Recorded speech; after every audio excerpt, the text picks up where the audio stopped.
You rejuvenate worlds. From Prayers by the Lake by St. Nikolai Velimirovich.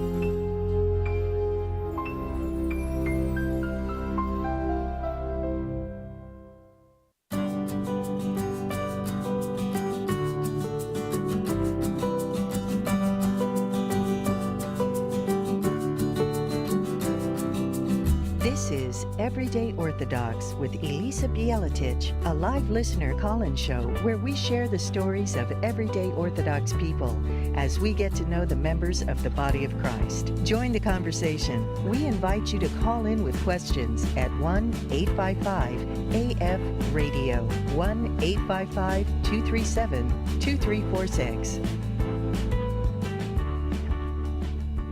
Welcome to Everyday Orthodox. I'm Elisa Bielatich, and you're listening to Ancient Faith Radio. We get together here every Sunday night to build community through conversation, talking to Orthodox Christians from all over the place. And I think it's so important because we are divided into different jurisdictions and we live in different regions. Sometimes we worship in different languages, or we have, a little bit different traditions. Or, do you use palms or pussy willows on Palm Sunday? It's all different, right? But we also are really all the same. And we're all Orthodox, and we are all working out our salvation in our little corner of the world in our own way. So I just love being able to get together with you guys every Sunday night and just listening to the story from somebody else, just another person whose story I didn't already know. So it's exciting. But tonight, as always, we have Matushka Trudy here engineering the program. And I don't know if you caught it, but if you did not catch it, there was an interview where we talked to Matushka Trudy Richter, and you can actually search our archives for it, and it's awesome, and I think you'll really enjoy it. But otherwise, normally you're able to call in at 1-855-AF-RADIO and speak to Matushka and maybe get on the program and ask a question, but you know what? Tonight we're not live. Tonight, this is a pre-recorded episode, unfortunately, so we'll miss you guys, but I have a feeling that you're really going to enjoy this anyway. I think you're going to love it, because tonight we have Cassie Emerson on the show. And now, Cassie, you may remember a guest, if you think hard about it, named Lainey Horwedel, and Lainey's a good friend of mine at my parish. Cassie is her sister, and so I've known Cassie for quite a while, and Cassie has gone through a lot of really interesting things. I don't want to give any of it away, but suffice it to say, she's gone through illness. Her family has gone through a lot. Her husband has gone through a lot. They have a sweet little adorable daughter, but, it takes a long time to get there too sometimes. So Cassie has a great story, and I'm so excited that she's here to talk to you about it. So Cassie, welcome to the program. Hi, thank you for having me. Oh, it is so good to have you. And I'm glad that I was able to twist your arm and that the rest of your family jumped on board and twisted your arm. Oh, yes. So thank you so much for coming on the program, Cassie. Absolutely. Now, tell me about yourself a little bit, because I feel like you're like a blonde Greek girl who grew up in Houston. Am I right? You pretty much summed it up. Yep. Yep, because I see pictures of you when you were little. I'm like, gosh, she's always been blonde, and yet she's Greek. You don't see that a lot, but every once in a while. No, so I'm the exact opposite of my sister. Pretty much everything, personality, looks, everything. And my papu used to always tell me, no worry, the aristocrats from Athens were always blonde haired, like Alexander the Great. So I don't know if that's true or not, but that's what I grew up. You know what? I was like, okay. I kind of hope it's not true and that he just made it up because he thought it would feel really good to you. High chance of it. High chance of that. Yeah. And just the idea that, to a Greek papu, the most helpful thing would be to think that you look like Alexander the Great. Right. It's awesome. No. That's awesome. So were you born in Houston then? Yes, born and raised in Houston. And I'm pretty much still here. I live in Montgomery now, which is about an hour north of Houston. And kind of a small town, right? It's a smaller town, a little bit more country. I married a country guy, so we have about 4 acres up here and 2 horses, and living the cowboy life. I guess it's a far cry from the city girl that I'm used to, but so far so good. Because you grew up, were you like right in Houston? Where were you when you were growing up? Yes, so Bel Air mainly, which is right inside the loop. Yeah. And 5 miles from the Galleria, but it would take you 45 minutes to get to the Galleria. Wonderful Houston traffic that we all love so much. Now, Yeah, does that mean that so you grew up at the cathedral there at Annunciation Greek I did. Orthodox Cathedral? Okay. Yes, that's my home parish, and we also got married there and baptized my daughter there. So it's very close to us. It's not our parish right now, but we do definitely go there for the special things, I guess I should say. Oh, that's lovely. That's neat. So tell me, Yeah. so what were you like as a kid? You said you're the opposite of Lainey. What does that mean? Or not even what does that Well, mean, but just what were you like as a little one? this is so outside of my comfort zone. Anyone knows me. I'm very introverted. I don't talk. I don't like getting on the phone to call for takeout food delivery. So this is like, whoa, blowing my Th- mind. Um, This is the opposite of Lainey. exactly. Absolutely. My So was sister's she, very, she's older than you, right? Was yes, it one she's of those about 6 years situations? older. Oh, 6 years. Oh, okay. I thought you guys were closer. Yeah. But still, was it one of those things where, because, a lot of times when you have one sibling who's really introverted and one who's more extroverted, the extroverted one just talks for the other one. Like, did that happen with you guys, or was there Yes, enough distance? Yeah. no, it apparently did. And we had my grandmother living with us when I was young. So my mom was always like, you had Lainey and you had your granny talk for you. So you just pointed and grunted and was like, and they knew what to get you. So, that may have been to my detriment, but I'm a very more introverted, quiet person. So, with your grandmother living there, was your grandmother from Greece, or was she also like a child She of was immigrants? not. She was a full Greek, but yeah, her parents had immigrated here. So she was from here, but she Okay. was 100% Greek. Mhm. So, where would you say on the scale of crazy yaya she was like? There are all these stereotypes of the Hey, grandmothers yeah, I from was going to Greek being say so crazy in what different, right? direction? Right? No, Exactly. Yeah. What was she like? she was a whole different animal in and of herself, I would say. I mean, she was very sassy, not your typical old lady granny, liked to go gambling in the casinos and things like that. So she was, always on the go and just very sassy, super creative, which is where I think I got most of my creativity from.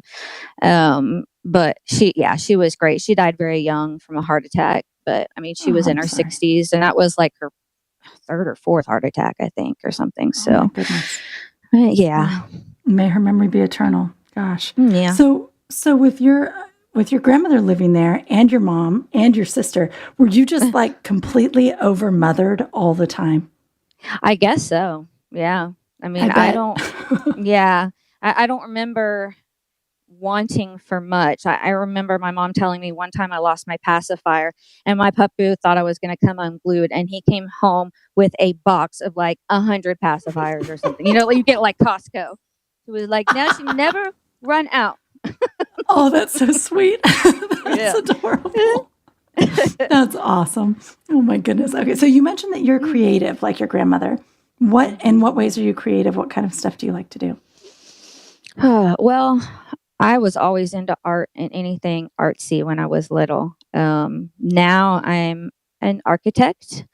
And Ah, well, I want to say I'm not an unlicensed architect, I should say, but I went to the University of Houston. I have my architecture degree, and now I do residential home plans, basically. And it's just a super creative outlet. And as soon as I figured out that's what I wanted to do, it clicked and it made sense. And here ah, I am, still doing it. that's wonderful. That is so Yeah. great. Like it's very rare that people, well, not very rare, but it's wonderful when people find a job that just fits in that way. I think It that's excellent. it is rare. I know it is rare, and I know that I'm blessed to have found what I love to do, and I'm able to actually do it. So, Yeah, that's excellent. Okay, so tell me, so as you're yeah. growing up, you're very introverted, but you really love art and things like that.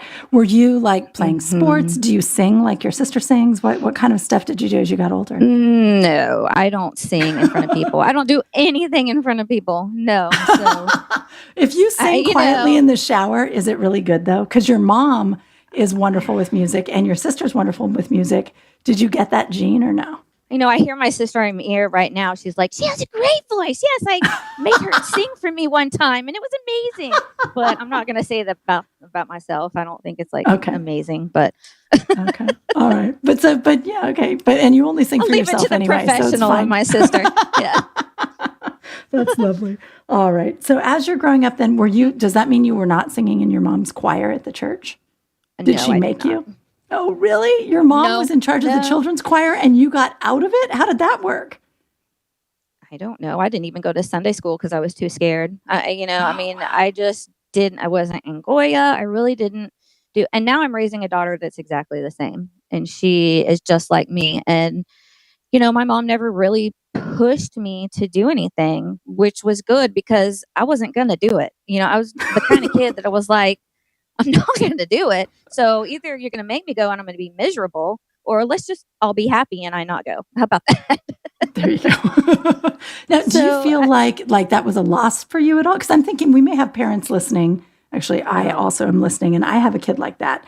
And a lot of people have yeah. kids like that, and it's this agonizing decision, right? Like, well, I mean, does it matter? Is it okay to just give into that and be like, you know what? That's fine. You're going to develop your relationship with God and with the church, and you're going to be fine without having to do that stuff. Yeah. So my parents, they were so worried about me growing up and my faith, I guess, because I was never verbal about it. I never talked about it really. And so we went to church and we did all the things, but just not gregarious like my sister or talking about it all the time. It's something that's just more in my inside that I don't really share a lot with people. I don't know. That's just the way I am. Um, so as I grew up and got married and married someone who's always talking about his faith, it's kind of pulled me out of my shell a little bit. And, my daughter, I see that she's learning in church and I see that she's picking up all the things. Is she doing her cross all the time? No, she's 6, but I know she'll get there, and reminding her every 5 seconds, I don't think is going to help. She's going to do it when she feels it's right and on her own time. But I already noticed like she's standing up for the great entrance on her own. So she's getting things. And I'm not going to push her. She's going to do what she's comfortable with. And I just know that's how she is. I just know that's her personality, and pushing her or trying to make her do anything is not going to work, and it'll make things worse. So, I really love that. And the truth is, do we want them to do their cross because we told them to do their cross, or do we want them to do it because it right, came from inside? Right? Like right. if she makes the sign of the cross to express a prayer in her head, that's beautiful. But if she doesn't, I mean, if Right. she's just doing it because mom pinched her, that's, Yeah, exactly. I you mean, know, it'll mean so much more when she starts doing it on her own. that's right. And when we kneel, I see that she's really kneeling with us and she's really thinking about it. She's really praying. And that means so much more to me than just following through all the steps. So, I push a little, but then at some point I let it go. She'll be okay. I love that. And truly, as parents, there are two sides of it, right? One of it is, as you described, this worry that, like, oh, are they really going to get it? Are they going to be religious? Does this Yes. mean she doesn't cross herself? Does that mean she'll worship the devil later? Right? Like all Yeah. these crazy fears Exactly. you can laugh, but I mean, truly, we worry about it, right? It's Like, true. I asked my priest one time if one of my kids was possessed. I was like, I have a question. If you give her communion and she doesn't like writhe in the aisles, does that mean I know Oh for my sure she's gosh. not possessed? Oh Which my he gosh. refused to answer because he just thought that was ridiculous. But I mean, we worry, right? But I also understand. Yeah. the other half of it though is that we worry about people looking at us and thinking, Hmm. "Oh, what kind of a mom is she? She's letting her kid." Yes. Like I felt like people looked at me and they're like, "Oh, you let your kid come to church in dress up clothes, and you're not going to pinch her if Hmm. she doesn't cross herself." Do you feel like you are struggling with that, or that's a part of your life, or is that easy for you? Mom guilt is real. Mom guilt is very real, and I can talk about that in a minute when we talk about my Lyme disease. But we have such an understanding parish, and I, in the early years of her life, was very concerned about what other people thought. And going through everything that I did and coming out the other end, now I'm like, I really don't care what people think. We're all doing the best that we can. And if your daughter comes into play school, she's at least at church. I mean, what can we do? So That's right. I'm a That's lot right. more, I just try not to think about what others think too much. I'm I still think that's working on really that, good. but we can only do so much, and That's nobody right. else knows the life that we're living. So, That's right. Well, and you have such a beautiful little daughter. I see her all the time on social media, like in oh, her thank cowboy you. boots, and she's so cute. But I can see that she's sassy. Like it just runs in your family, Yeah. right? I mean, we go to church and she's this beautiful, quiet, just standing there child. I mean, we are very blessed. She's just a sweet girl and doesn't talk. And then I tell people though, I'm like, this is not the child we get at home. Like there's a whole different child at home than this one standing right here. She's much more sassy and expressive, in the comfort of her own home. Oh, that's excellent. That is excellent. Mhm. All right. So after high school in Houston, did you go to AOS or did you go to public school? What did you do I for high did. school? I went to AOS through 8th grade, preschool through 8th Excellent. grade. Excellent. And So then that's went to Bel Air for High our School. listeners, that's the Orthodox school in Houston. You're lucky enough to have an Orthodox Yeah. school, although I think it's kind of a mixed school, right? It's Orthodox, but it has a lot of other kids. But Yeah, it's predominantly not Orthodox actually. So we were kind of, but it's still very Orthodox centered. And my mom worked there at the time, so it was. that's excellent. And then you went to Bel Air High School after that. So that's public school. Did you like high school? So it's Were public you school. being introverted? Was high school great? Like, did you have a good art teacher and you're happy, or were you just No. miserable? No, I liked high school okay, and I think the saving grace of that was that Bel Air High School, you can find any group there. I mean, there is every kind of group of every kind of person, every kind of student. And I was able to just find my niche and have a close, small group of friends and was fine. So, yeah, I enjoyed high school. Do I want to do it again? Not really, but it wasn't miserable for me. I liked it. And yes, I did Excellent. art and I was a photographer on the school newspaper and, things like that I could still be creative with. Oh, that's lovely. All right. So then you go to University of Houston and you decide you're going to become an architect. Was that right away or is that something that evolved over the years? No, I had no idea what I wanted to do. I assumed I would always maybe just be a teacher. That's kind of, what my mom did and thought that's what I was going to do. And thank goodness my mom, being a smart woman that she is, had me assessed doing, I forget what it's called, but like, what are your talents and what would be good for you as a career? And she did that, and architect was one of them. And I was like, "What? I hadn't even ever thought about this." Yeah, duh. So it just kind of hit me, and went and visited University of Houston, and their architecture school was like phenomenal. And I was like, "Yep, this is where I want to be. This is it. Let's do it."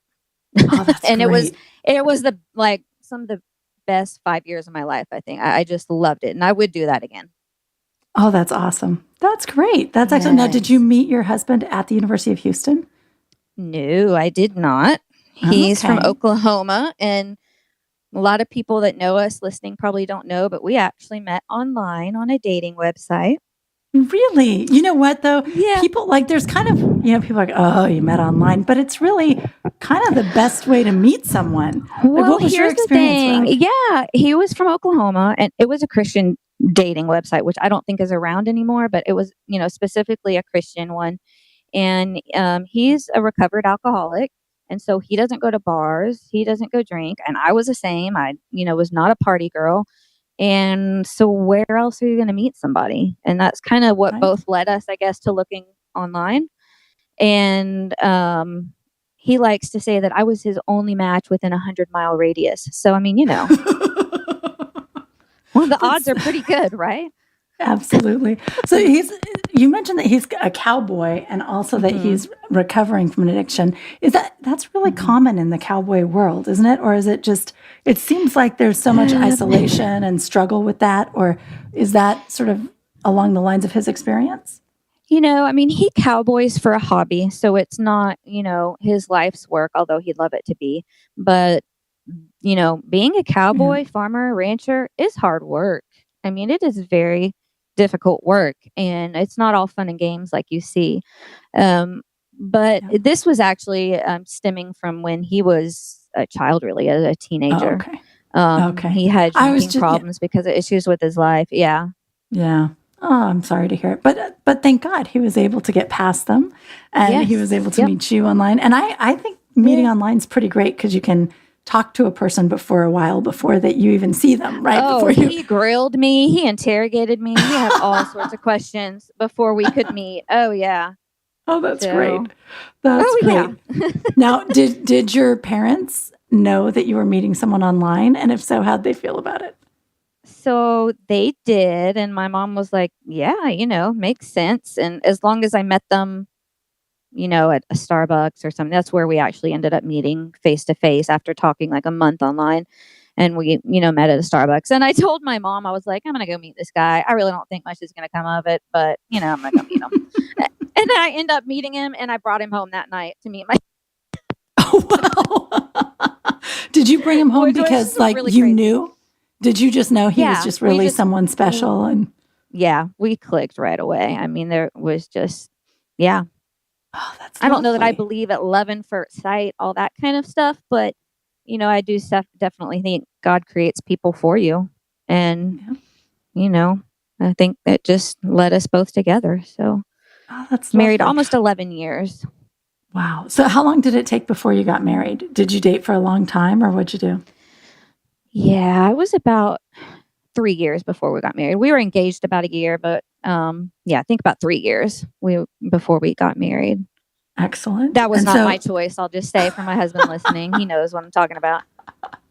so he's a cowboy Christian, essentially, right? Like, Yes. does that is Yes. he Orthodox or not Orthodox?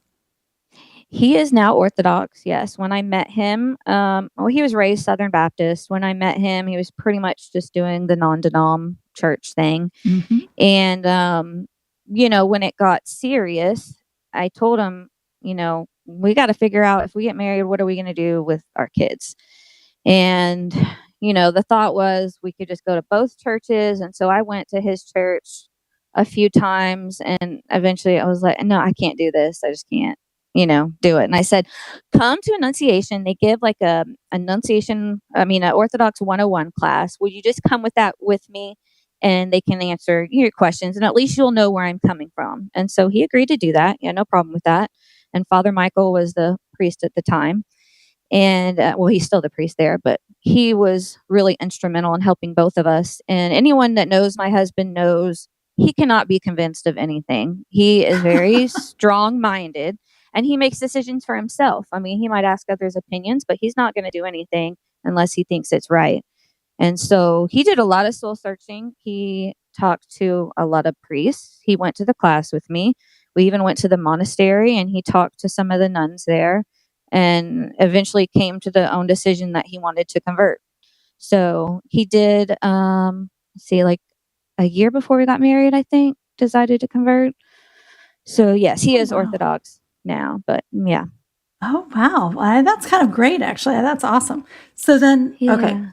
So you guys get married, and did you have like a big Greek wedding? What was it like? Yes, of course. Yeah, of course. Did.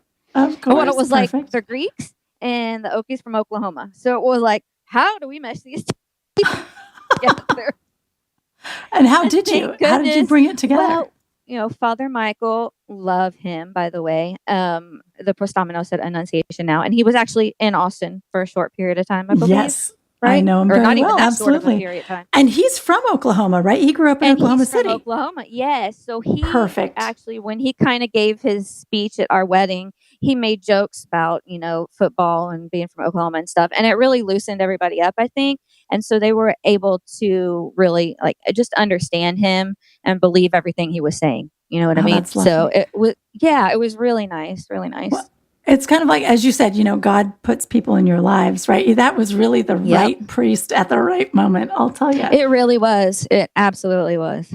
That's fantastic. Okay. So you guys got married. You were working at that time. Were you doing residential Yes. planning? And so what does that look like? It sounds like you're working out like the floor plans for builders. What are you doing? Yeah, I do. So I work with basically custom homes. I do some things with some, spec home builders too. But basically, I'm the person that you sit down with and say, okay, I want to design and build a house. And we sit down and I come up with all the drawings for your house. And then you take those drawings and you go to a contractor or builder and have them built. So it's really fun. I just love it. I really do.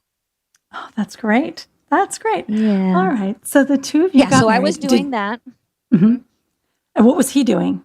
If he's not a cowboy by profession, what's his thing? No, he's not. So he works in oil and gas. He's a landman. I'm not going to even pretend to try to explain what that all means because I still don't really understand it.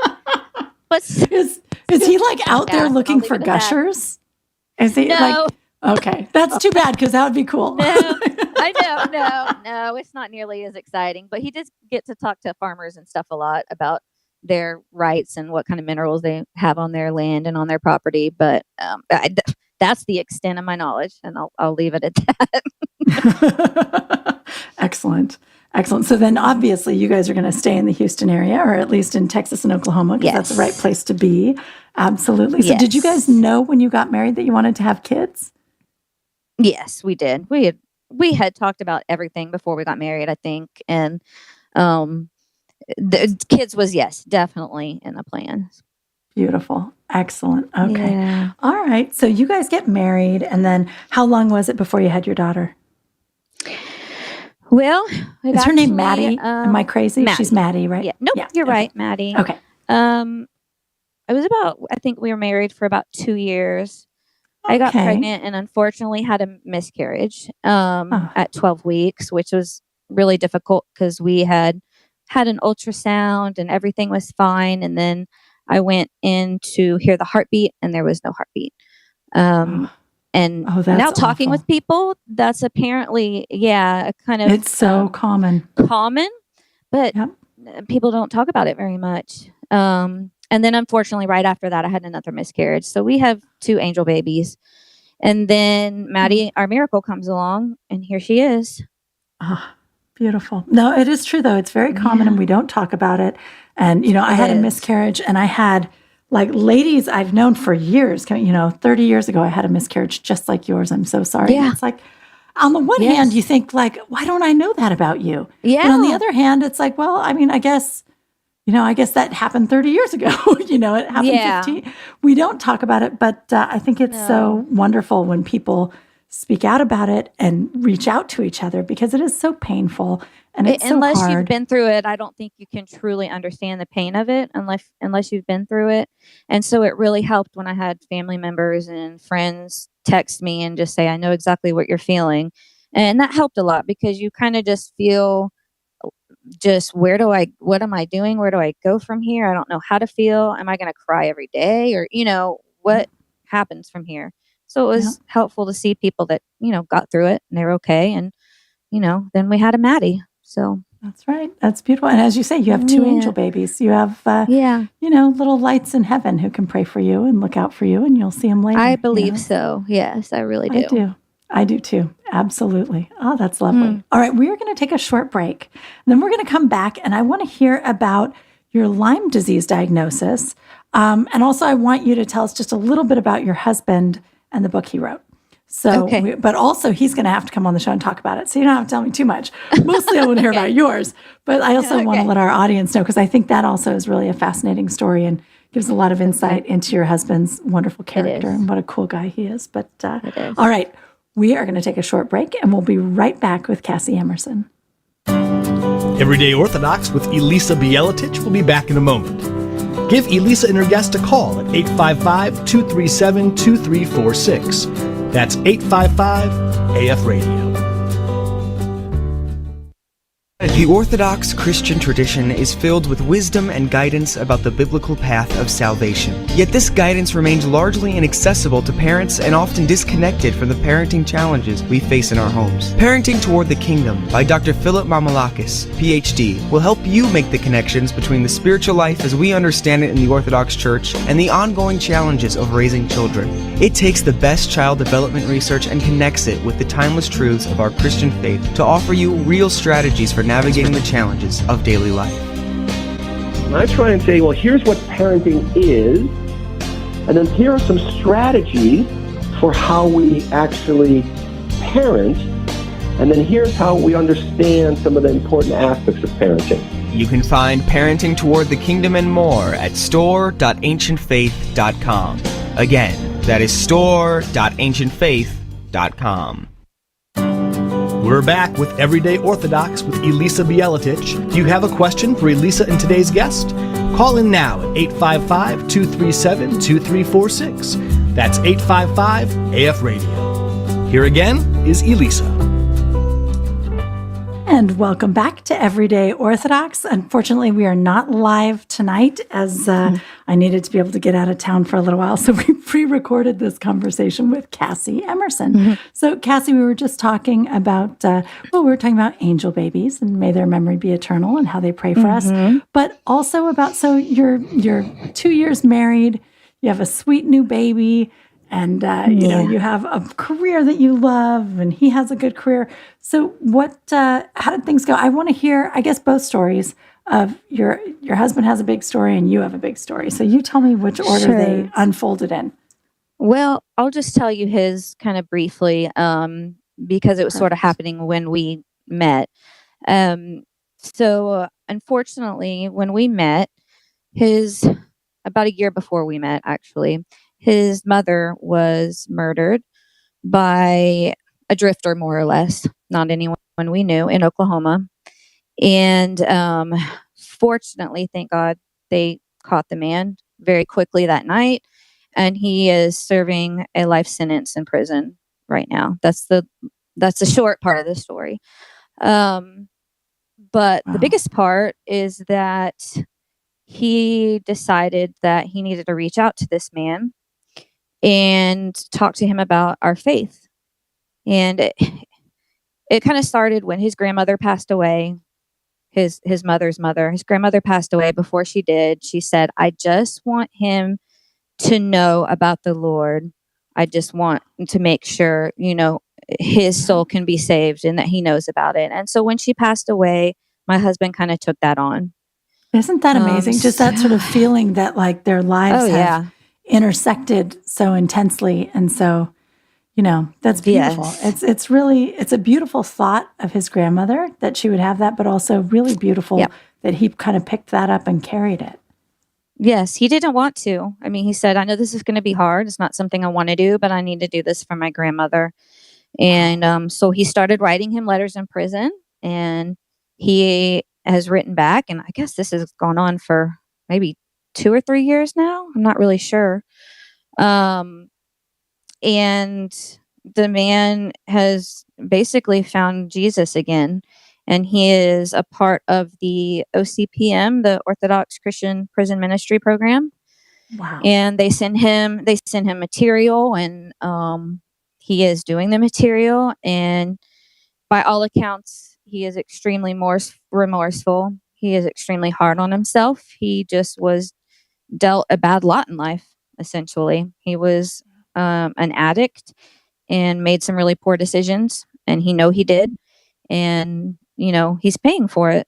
But it's easy to forgive someone like that when they are remorseful. Absolutely. You know, I mean, it took a lot, but there's redeeming qualities about this man. And, you know, my husband will be the first one to tell you he could be any one of us. You would like to think, no, I could never do that. But at the end of the day, we're all human, and a sin is a sin, but we are also all worthy of salvation. And so anyway, that's the short version of his long story. Absolutely. And it's such a powerful and amazing story. It is. And, you know, it's true, right? It really could be any of us. And it's so much more comfortable to be like, even, you know, like, oh, well, that man's probably homeless because he's a totally different sort of person than me. Or that man's a criminal because he's completely different than I am. And it's like, you know what? Yeah. You'd be amazed. But for the grace of God, go I. That's really the truth. I mean, he was married with a family, and his wife left him, and it was downhill from there. I mean, he was perfectly normal, average human being.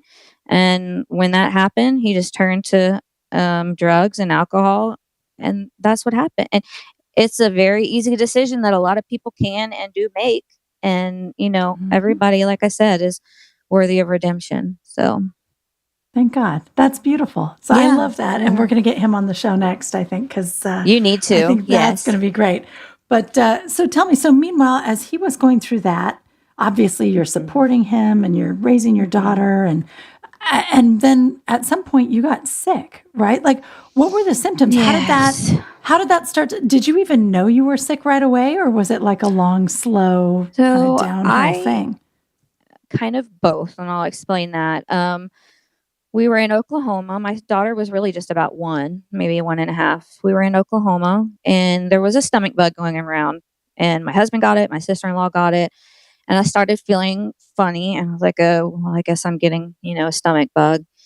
And then the next morning I woke up and I still kind of felt that way. And I still felt that way and still felt that way. And it wasn't extreme. It was just kind of a weakness and tired. And I'm like, well, I excused it by saying I have a 1-year-old. Of course I'm tired. And, she's very high maintenance. And I mean that in the most loving way possible, but she is. And so, yeah, of course you're tired. And so I never knew a tick bit me. Never knew it. I didn't ever find one. And that's actually how most people get Lyme disease, is they never actually found a tick on them. So I just wasn't feeling well. And, I kicked myself because I waited too long until it got really bad. And I just was like, something is not right with me. This isn't just normal tired. Something's not right. And then I've kind of begun to search for what is wrong with me. Yeah. And that's hard, right? I mean, I feel like, and correct me if I'm wrong, I feel like Lyme disease goes undiagnosed very often, right? Extremely. Like it's not unless you know you were bit by a tick, it's just not the first thing doctors look for, right? Like what kinds of things did they think were wrong? Or did they even think there was, did doctors say you were crazy or what? How did it go? Thank God, no. I mean, and on these Facebook forums that I'm part of with other people that have Lyme disease, they have gotten so many, multiple sclerosis is actually misdiagnosed for Lyme disease a lot because it can affect your brain. It can affect your nervous system. It can affect every facet of you, psychologically as well. And so what's interesting, this is what happened. My dog got really sick and I took him to the vet and they said he has ehrlichiosis, which is it's kind of like Lyme disease, but in dogs. And I was like, well, that's kind of weird. And that started me thinking, okay, let me look this up because we had them in Oklahoma. The dogs were with us about when I got sick. And so I was like, let me, Dr. Google Lyme disease.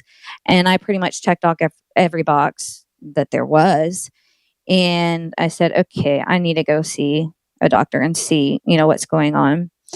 And one thing I want to make sure that I let people know is if you feel funny, you can't get a diagnosis, to please get a doctor to order you a Lyme disease test. Now, the typical one that they will do, just a blood test from your doctor, is only accurate 65% of the time.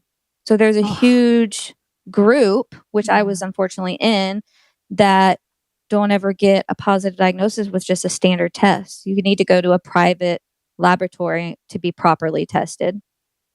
And so what's the difference? Like what is the proper test? Is it not a blood test? Is it something else? Or is it just a more complicated blood test? It's a more in-depth blood test that's done more accurately. And they look at different titers that are among Lyme disease. And there's also co-infections with Lyme disease. There's Babesia, Bartonella. There's other tick-borne diseases that often go hand in hand. And so the typical blood test does not pick up on any of those. So unfortunately, I had the trifecta of all three of them, which is the worst and hardest to get rid of. But there are a few different independent labs across the nation that are either a blood or a urine test that will properly be able to test you. There's not 100% test out there. There's just not one developed yet, but those are the closest that you can get. And once I finally took those, found a doctor that would provide those tests for me, took those tests, I finally got a positive diagnosis. And that was probably 4 or 5 years after I felt sick. Was such a crazy relief. I mean, I was crying with relief and told my husband, thank God I'm not crazy. I knew there was something wrong with me. And then I was kicking myself for waiting so long to actually figure out what was going on. It's so amazing though. Like, I know I'm not crazy, right? Yeah. I know that I'm not imagining this because the kinds of symptoms you have it's like, maybe you're wrong, right? Maybe you're not chronically fatigued. Maybe you just need to sleep more or something. But it seems like you're situation. It got pretty extreme, right? Like your symptoms were really bad. I mean, I was all but bedridden. I would get up and I could take my daughter to and from school. But other than that, I pretty much just had to sleep all day or be able to lie down. My biggest complaint was weak muscles. I mean, it felt like when you had worked out really hard one day and the next day your arms are just like jelly. Well, I felt that way all the time, all over my body. And so I didn't have any strength to be able to do anything, let alone, walk across the length of my house. So that was the worst thing. Also, brain fog, numbness in some of my extremities. There's a number of things that go with it. Insomnia. Oh, that was a bad one as well. But almost any symptom you feel could be Lyme disease, unfortunately. Yeah. Right. I mean, it's like anything, but that's why it's even more important to get a proper diagnosis. Yeah. It's hard because there's not the one telltale thing that happens. Absolutely. It's not. And sometimes it's just a clinical diagnosis is that the doctor who, thank God, I had an amazing doctor here close to home. He, often has to just clinically diagnose people on what they tell him because they can't necessarily get a positive test to confirm it. And so he treats a lot of people just on that. Wow. Well, so how old was Maddie when this started? She was and just how old a little was she over when you were 1. diagnosed? Oh, man. Yeah, I mean, she was young. So she was just probably, I think, a year and a half. And I mean, that's a lot of work, right? Like mothering a child at that age, even if she's not completely wild, as you say she is. I don't know. But even if not, like even if you have a super chill child, like toddler years, you got to be running around and yeah, I always joke that like the first years are physical exhaustion, and then the later years it's going to be like all emotional turmoil. But you went through those years with Lyme disease. That's crazy. What was the treatment once they figured out that the Lyme disease was the problem? I have done so many different kinds of treatments, but the typical treatment is they start you on antibiotics. And unfortunately, because I had 2 other tick-borne diseases, I had to be on multiple antibiotics because just one treats all of them. They all are affected in different ways. So at any given time, I was taking up to 5 antibiotics at a time, 5 different antibiotics at a time so that they could attack the disease in different forms. With Lyme disease, it hides in the cell, it hides in the nucleus, it hides in the wall. It hides everywhere, and not one medication attacks it all. So that's one reason it's extremely difficult to get rid of. And now, like you said before, if you catch it early enough, it's much easier. But, I waited too long. I just waited way too long and tried all sorts of different medications for treatment. I was taking probably 40 pills a day. And that was for about 2 years. And I finally went to my doctor and I was like, I'm really ready to give up. I physically cannot take medication anymore. I cannot make myself swallow these pills. I'm getting sick from it. And I was just kind of done. Yeah, when you know that, like, it's so hard when you already feel sick and you're looking at this handful of pills and you know they're just going to make you feel sicker, right? Yeah. I mean, it's so much better if the doctor just somehow injects you and leaves you alone. But like when it's up to you every day to put that handful in your mouth, knowing that it's going to make you feel sick. Yeah. Yeah. It's very, very hard. What did your doctor say when you said that? He was like, just give me one more chance with this one medication I was taking. Which I do think helped the most, but he was like, let's just try it a little different way combined with some other medications we haven't tried before. And, I've seen a lot of success in my patients with this one medication. Let's just, work with me and give me one more shot. And at this point I was like, fine. I was looking for alternative things like and ozone therapy. And, I was getting desperate, acupuncture, just anything that I had heard even one person had success from. And so when he told me that, I was like, okay, bring it on, whatever.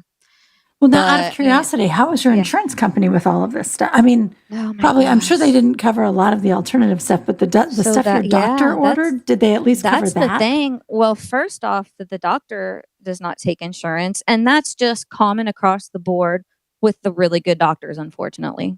Yeah. And I first started with a doctor that took insurance, and the office staff was terrible. And I was like, I'm not doing this. I can't go back to them. And I only intended to go back to my new doctor once because he was pretty pricey. And I was like, I'm going to go to him once, get, like a game plan, and that'll be it. Right. I'm going to And milk him for information, and then we'll go back yeah, to the cheap doctor and have him enact right? it. Oh, I've been there. That was my stupid Absolutely. plan, right? And so I took my husband with me so he could also hear, because I had memory No. issues too, and was like, I want you to come and hear what he says because I may not remember this. And my husband was like, you need to keep going to him. We'll figure out the cost, but you need to keep going to him. He knows what he's talking about. And so, yeah, it's extremely expensive. And most of the medications he would prescribe were covered by insurance, but some of them weren't. I had to go to Canada to get one of my medications because it wasn't available in the US. And one of them, the hydrochloroquine that is supposed to be treating COVID, I Mhm. was already taking that medication for Lyme. And so when COVID hit, I couldn't find that drug anymore. And I've so heard that before from so many people. my doctor Yeah, was that like, you when won't find anyone that's going to fill this right now. And I was like, oh my gosh, are there you was kidding just a me? rush on it, right? Like Yeah, everybody's taking it preventatively, and it wasn't even supposed to be right. preventative, right? Like it's a Exactly. treatment. I was like, I've been Oh, taking this. Give me my pills. right. Can I not be first in line, Mhm. please? Oh, I that's know. painful. Oh my goodness. Okay. But yeah. Okay. So as you're going through this, I mean, that it must have been so discouraging. As you're going through the treatment, is it getting better? Like, are you No, feeling like, oh, no. so you're spending all I this might money, you have, feel sick? yeah, I mean, I might feel a little bit better in this way and a little bit better, with this symptom. But overall, no, nowhere near, the quality of life that I needed to Yeah. be. Well, and when you So, talk about sort of the fatigue and stuff, just describe a little bit for mhm. your basic day, right? So like I assume your husband goes off to work, you've got Yeah, Maddie. Like what does yeah. that look like? I would be on the couch asleep or near asleep pretty much all the time while I would try to get her to play with something independently or put on a movie. And, I was talking about mom guilt earlier, and I have so much mom guilt over all those years with her when I couldn't do anything with her and couldn't do what she wanted to do. And that is probably the hardest. I Yeah. really felt like I just missed a huge chunk of her life. So what changed? What happened that sort of ended this So experience for you? I went to my doctor and I told him, I'm pretty much done. Like, I don't know what's going to happen, but I can't take pills anymore. I'm just about to give up. And so he said, well, let's try this. I'm like, fine. So I went home that night and I told my husband, I was like, I don't know what else to do. I'm at the end of my rope. And, my good husband is always like, you need to pray, drink holy water, read the Bible. And I do, of course. But I just remember that night I told God, I was like, you know what?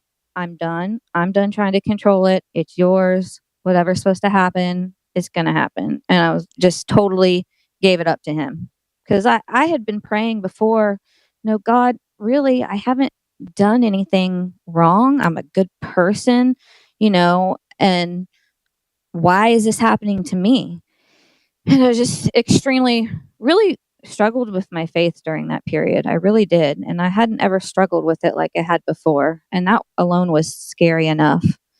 But, I just kept praying, asking God to just, what, do with this, whatever you're going to do with it.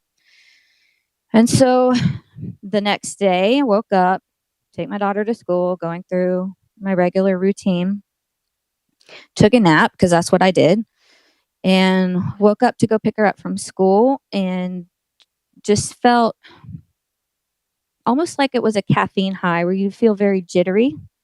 Mhm. And I just felt kind of very jittery, and I'm in car rider line going to pick my daughter up, and something just told me, you need to go run. Like, you can go run. And I was like, I can't run. I can hardly go across the house from myself, and was like, I'm not getting out here in car rider line where these moms are going to think I'm insane. Right? That's Like not here gonna you happen. are in suburban Texas in car rider line. Like that's Yeah. not, Yeah. oh, I was like, that's crazy. let's wait till we get home. And we get home, Yeah. and I went right outside, and Maddie was like, what are you doing? And I said, I just need to try something. Hold on. And I went outside in our backyard, and I just started running, and I ran and ran and ran in circles.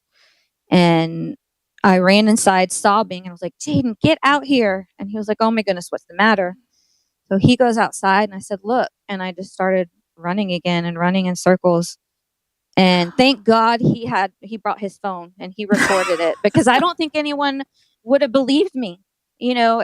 I've been met with quite a bit of skepticism, and so I have video proof of it. But It's a crazy moment. I mean, I've It's seen the video, crazy. and it's like, It is here's crazy. Cassie, who is not okay. We're all used to the fact that Yeah. you're not okay. You can't get up and run. You can't do a lot Yeah. of stuff, and that's okay. We love you anyway, Yeah. but there you were, and you were like yelling. You were like Yeah. so amazed. What were you thinking as you're running a and sobbing running? mess. I just was thinking, what is happening? I didn't feel like it was me running. It was almost, I don't want to say out of body experience, but just somebody kind of took control over me. I was just kind of doing, going through the motions. Mhm. I didn't really feel like I was the one doing it. But I was fine, and I was like, I have no pain. I told my husband, I was like, I just ran and ran. I have no pain. And I was just a Wow. sobbing mess. Like, I don't know what to do with this. Yeah. He was like, you've been healed. And I was like, I don't think so. I'm still not believing it. Like, that doesn't make any sense though. Oh, but your Like, I sweet really husband, didn't right? know. Like he has such beautiful faith that he He points it does. out. If he hadn't pointed it out, it would take longer to realize it. But do you think you were Yeah. healed? Was it a miracle? I think it was a miracle. I didn't change any of my medications. The only thing I can think of is really I was at my lowest point, and I prayed and I gave it all to God. I gave it completely to him and just said, I'm not doing this anymore. I'm not going to try to control this. And the next day, he gives me this miracle. And I remember I called my mom first, of course.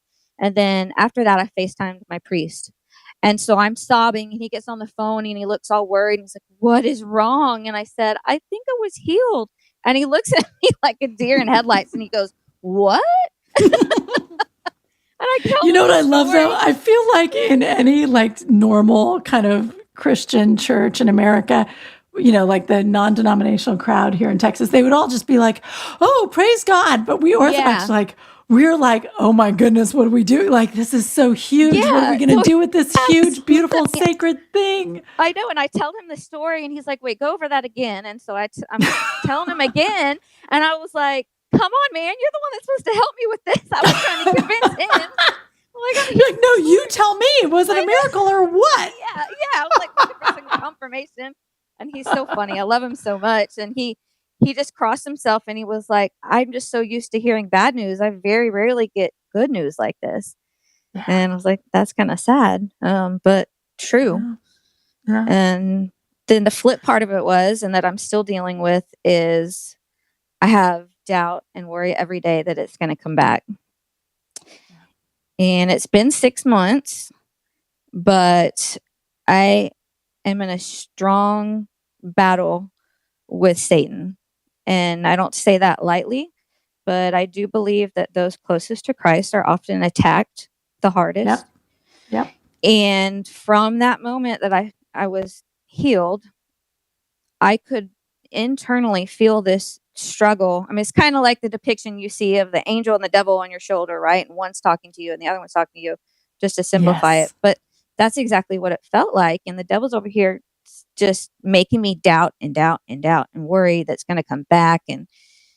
But then God's over here, and he's telling me, you're being restored. You need to just go with it and trust and believe.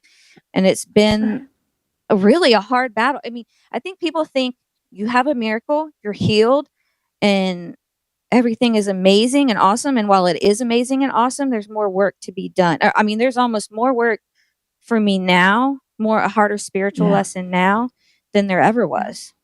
Well, the devil has so much to work with now, doesn't he? Right. It just, Right. and I think it's true. I think, in some ways it's like a sign that you're on the right track when he comes after you, and you can feel it. Yeah, you can. that's true. There's a big difference between just feeling doubts and knowing that someone is feeding you this doubt. It is, Yes. it is hard. But 6 months and it hasn't come back, right? Like you're I'm still off all good? my Lyme medication. I'm not taking any Lyme medication. I still feel good. I mean, I'm still Wow. tired. I'm a mom, Right. but You're not a but superhero now. yeah. And that was, and kind of earlier when it first happened, I'd feel like a twinge of pain or something here or there, and I'd be like, oh my God, the doubt comes creeping in. I'm Right. like, oh my God. The And then miracle's gone. finally I was like, Cassie, get a grip on yourself. You're still human. You're not okay. You're not Yeah. superhuman. You're Yeah. still human. You're gonna feel bad sometimes. That's but right. the Well, worst even of my Lazarus, symptoms are right? not- Like Christ rose Lazarus from the dead, but he still got old and died. Right. Like he didn't, Yeah. he wasn't forever just standing there glorious. He eventually Right. got tired. not a But, superhero. Yeah, no, it's not that he makes you something other than a human being. It's just that he Yeah. restores your health. And he may not Yeah. restore everything. It's just this Exactly. one thing that it is an interesting thing with miracles, because I think when we ask for miracles, when we look for them, we expect them to just fix everything. Like if you did this one thing, Lord, it would fix everything. But like you say, it kind of introduces new spiritual battles. And maybe Yeah. that's for the best too, right? Like maybe you need to struggle through this to get to get to the end, to get where God wants you. Yeah, I agree. And now my faith is stronger than it's ever been, which was pretty low there for a while. And when it happened, now I'm kind of like, what do I do with this? I didn't want to, I was very reluctant to tell people. And I still don't really like to talk about it. My husband's usually the one telling everybody she was healed. She was healed. His evangelicalism comes back, and he's telling everybody at church, and they're all coming over to me. Oh my goodness, are you okay? Well, and that's your sister too, right? Like all the Yeah. extroverts in your life are like, guess what happened to Cassie? Yeah, exactly. And it's just really hard and weird for me to talk about. I feel a lot of guilt with it as well, because I was saying before, I was praying, God, why me? Why this sickness? And now it's totally flipped. I'm saying, God, why me? Like, why did you choose me to heal? What am I? Isn't I'm that just a crazy? I'm just an average Uh-huh. person. Why did you choose me when there's people dying of cancer and there's, all these other things which I would think are much more important or worthy? And so here I am trying to figure out why and what to do with it. And that's kind of why I'm on your show. So I hope Yeah. somebody hears this that needs to hear this, because I think I'm meant to get the message out. Glory to And God. Yeah. I'm trying. Well, I think that God does what we need for our salvation. Mm-hmm. And I think he knew that this was the next step for you that would get you there. And I think it's hard. I love how you put that though, right? Because at first it's like, why me? And now it's like, why me? Yeah. And maybe, God rains down blessings on the good and the evil. He just does. And he's just there and he's just doing it. And if suffering is what the next guy needs, that's what God's going to give him. And if blessings are what the next guy needs, that's what he's going to do. He's just, he's going to shepherd all of us. Yeah. Yeah. Yeah. That's a hard thing to come to terms to, but it's It is. true. Well, you want there to be a reason for everything, right? Like a discernible and reason. I'm a black and white person. I need a reason for everything. I'm very analytical, and religious stuff does not fit into that box. And So here's you an just idea, have to go with Cassie. it and trust. What if the reason is just that God just loves you so much? Yeah. He just loves you. He just is crazy with love for you. Yeah. So of course, But on the other hand, it's weird, right? Because then someone else prays for a miracle and doesn't get it, and God loves that person too. But it's all, it's weird. And It's that's weird where my stuff. guilt comes from. And it's very, I feel badly about it, which is one reason I don't like to talk about it. But my husband, being amazing that he is, he said, but they are the ones that need to hear it the most and believe in miracles, because you had a miracle. it's proof to them that they may also have a miracle. That's right. Well, and the Like, truth is, okay. not every miracle is physical healing. You know what I mean? Right. Like prayers are Absolutely. always answered, but sometimes they're answered, in a way that you didn't expect and maybe that you don't even Yeah. recognize. And, Mhm. I say that as someone who's, had a lot of sick kids and prayed for a lot of miracles and got Yeah. some and didn't get most of them. And, Yeah. God Yeah. still loves us, It's just, he is mysterious how he works, isn't he? But, Yes. Cassie, thank you so much for coming on the show and sharing your story with us. I think it's so fascinating. I think on the one hand, it's interesting for people just to even hear about Lyme disease. We may have listeners out there who have Yeah. Lyme disease and don't know Yeah. it, and that's helpful. But also, to hear about this miracle and to remember there are miracles happening all around us all the time. And a Mhm. lot of times you can't see them, and your neighbors probably don't even realize Mhm. that you just, No. they were Yeah. standing right there in their kitchen when a miracle happened. And they Right. didn't They're like, know why it. is this crazy lady running around in her backyard? That's right. When your neighbor looks crazy, remember it could be a miracle. It could be a miracle. Well, thank you so much, Cassie. I really appreciate Thank it. you so much. I appreciate it as well. And we're getting your husband on next. And also, thank you to Awesome. our audience. Thank you for joining us again tonight to meet another Everyday Orthodox Christian. And we'll be back next Sunday night once again. And I just can't wait for you to meet our next guest. Good night.